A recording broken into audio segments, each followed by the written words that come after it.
Hi guys, it's Devin Wyndham again. Please support me through PayPal to devinwyndham@gmail.com. devinwyndham@gmail.com is one word, all lowercase. I'll repeat that in the comments. Also, please subscribe to my channel. I'm on my way to Whole Foods in Vienna, Virginia, and I wanted to talk about physics on my way. So notice we have this, it's March 2021. Notice we have this bright blue sky. Why is the sky blue? The best explanation I've heard is the blue light has the shortest wavelength. You know about the colors Roy G. Biv: red, orange, yellow, green, blue, indigo, and violet. That's 7. I heard Isaac Newton came up with that classification because he liked the number 7. So I guess, like, what is indigo or blue? I mean, what's the difference between, like, he threw in something in there, like, I guess indigo, to make it 7. I guess, you know, how do you distinguish between blue and indigo or violet? But you know what, this end of the spectrum in the sky where it's like bluish is the frequency that's the highest. The wavelength is the shortest. I don't know if I said that backwards in this video before, but it's sort of confusing. Keep straight. So the blue end has the highest energy, the highest frequency, the shortest wavelength, and I think the explanation I heard is that shortest wavelength gets to our eyes somehow because the particles in the atmosphere are so tiny, and it's this tiny wavelength that, you know, manages to get, I don't know, interact with these tiny particles and get to our eyes. Notice that at sunset, you know, we get to the other end of the spectrum, the red, where it has the red end, you know, it has long wavelengths and shorter energy. But that's sort of backwards, you know, from, I guess, intuitively, because intuitively, you know, when we're kids, we think of red stuff is hot, so higher energy, like hot stuff, and blue we think of as cold because blue looks like water, and so we think of blue as less energy. But it's sort of the opposite, and I guess you can, like, when a flame burns blue, like on the stove, I guess that's because it's really I guess, well, I can feel that nice warmth. So I guess energy from the sun is transferred to us by electromagnetic radiation, which is an electric field vibrating perpendicular with a magnetic field through empty space. And I guess when they strike, I can feel that nice warmth. I guess when they strike my body, they make the molecules in my body move faster. And it's just weird how that comfort, that nice sensation is due to the molecules in my body moving faster. That's basically what temperature is. It's like how fast your molecules are moving. Why does that make me feel comfortable? Well, I guess it's because, you know, as we learn in chemistry, it takes chemical reactions take a certain amount of threshold energy or something like that, and so my body needs chemical reactions to be healthy, and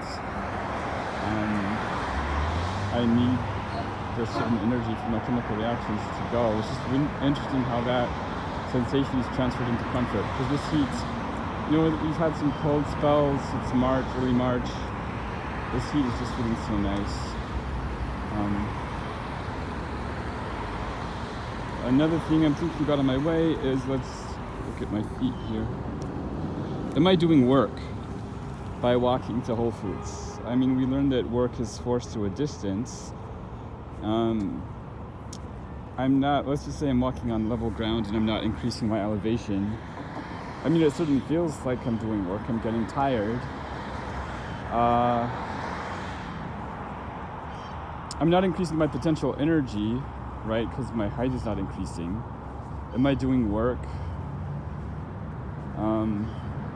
My feet are pushing against the sidewalk.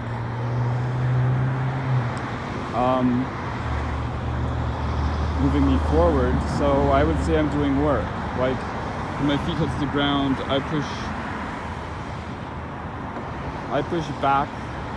back on the ground through the ground is not moving, so am I doing work? Because that force relative to the ground is just stationary if a reference frame is the ground. I mean, that's just interesting. But I'm not a particle. My body is just not, it's rigid, it's moving. So maybe I'm doing work on myself internally. The muscles in my legs or some part of my body is pushing another part of my body forward, and so I think my body is doing some work.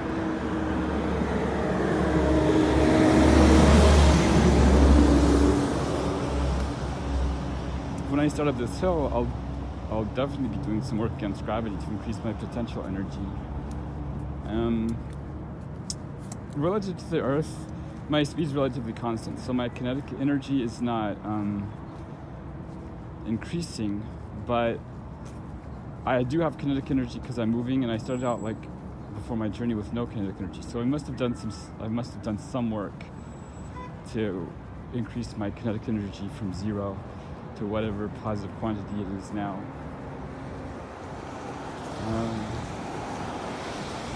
All right, we'll start at this little hill, increasing our potential energy.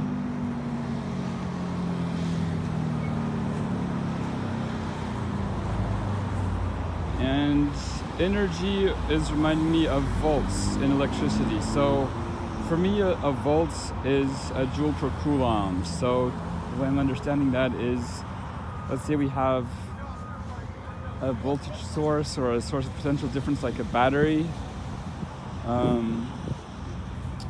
or parallel plates that have opposite charges. So we have electric fields. So what that's telling me is if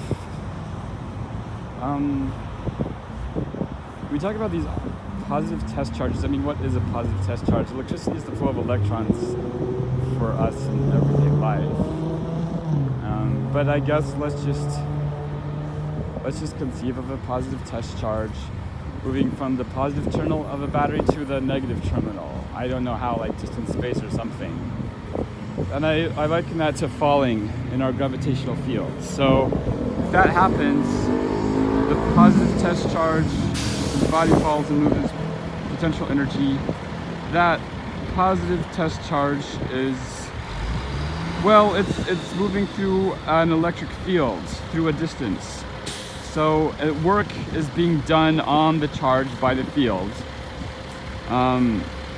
Just as work is done on a body when it falls. So the charge is losing potential energy, work's being done on it. That's how I can see a potential difference for me. As a positive test charge moves from a positive terminal to a negative terminal. But what happens like in a circuit if you connect those two terminals of the battery with a copper wire and then let's say a light bulb, so there's some resistance there. I mean, we know what's happening is it's not positive charges moving, it's electrons that are moving really slow through the wire and then through the resistance, which is making the lamp heat up and glow. So those electrons, I guess you might say they're losing their potential energy, so there's some joule per coulomb as they're moving.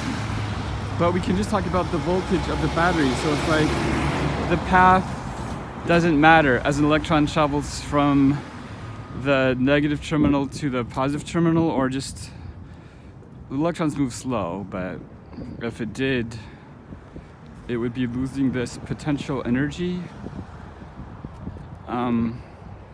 And that's the joule, and the joule per coulomb for the volts.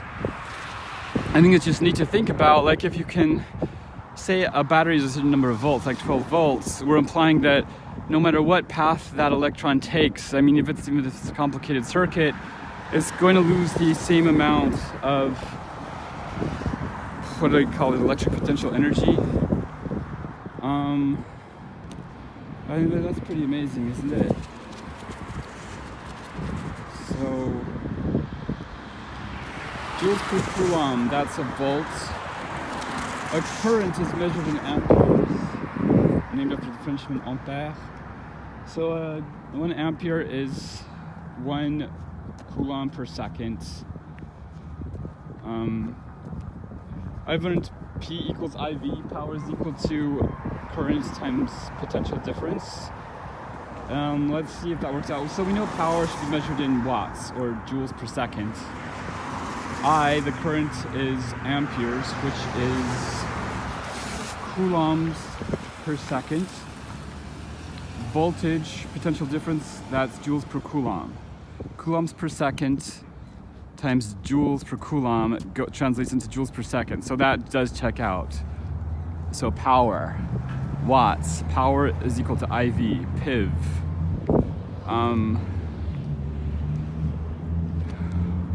So if you see a battery rating, let's say a chargeable battery is rated in ampere hours, AEH, that means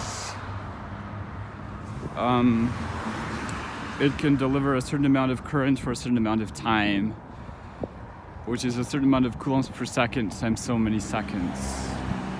And that makes sense. It's like it can move past a certain point, a certain number of electrons or coulombs. I mean, that makes sense, right? Power.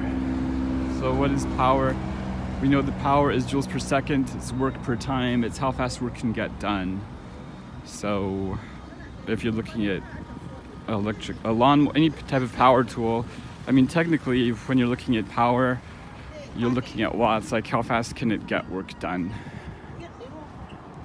All right, I'm almost at Whole Foods, so just a little bit more on this video. Going into some shade now, it's just, I can immediately feel that lack of warmth. In fact, the warmth was getting a little bit uncomfortable. It's nice to have this shade right now.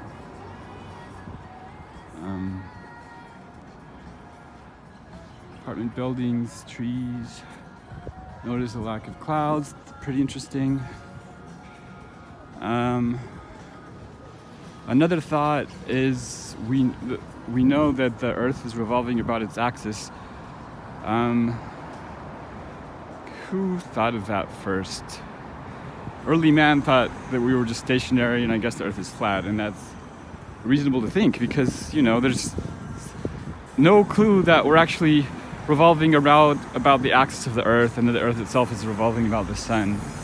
Anyway, let's stop this video right now. Again, please support me through PayPal to devinwyndham@gmail.com and subscribe to my channel. Thank you.